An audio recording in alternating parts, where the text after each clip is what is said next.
from this parasite that bleeds Africa, that bleeds the world, that bleeds Afghanistan, that bleeds the people of Yemen who are dying by the thousands even as we have this discussion.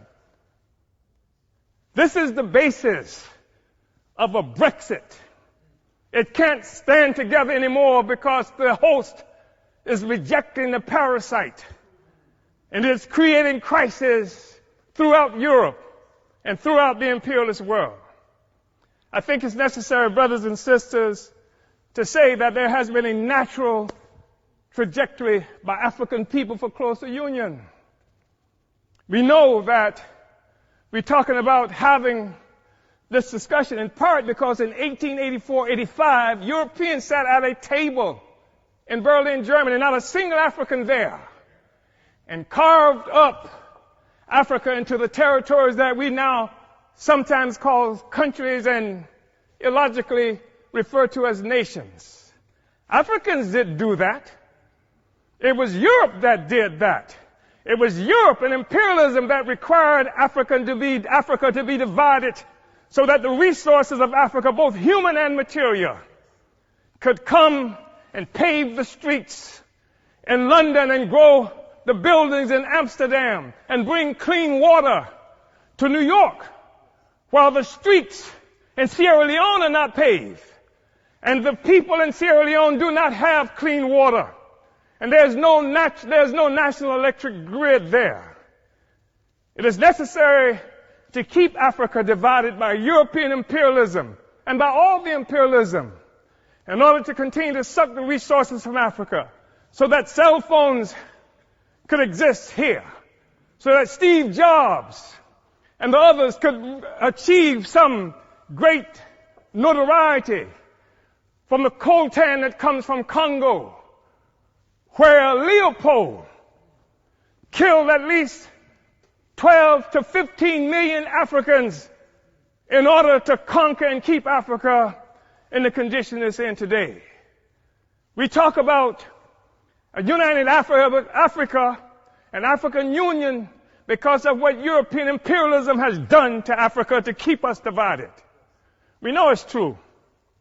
We saw 100 years or so ago, Marcus Garvey organized the Universal Negro Improvement Association and African Communities Leagues that stretched across the globe.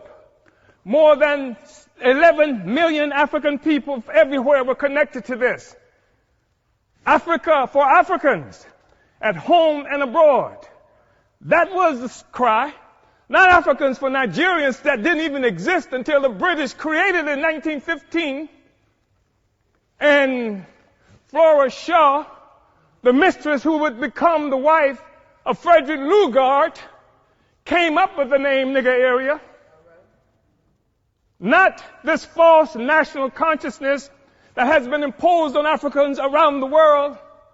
So that when the Portuguese found shrimp on West Africa and then named it for the Portuguese word for shrimp, Cameroon, it is not true that they are shrimp despite the fact that the people call themselves Cameroonians today. It is a false national consciousness.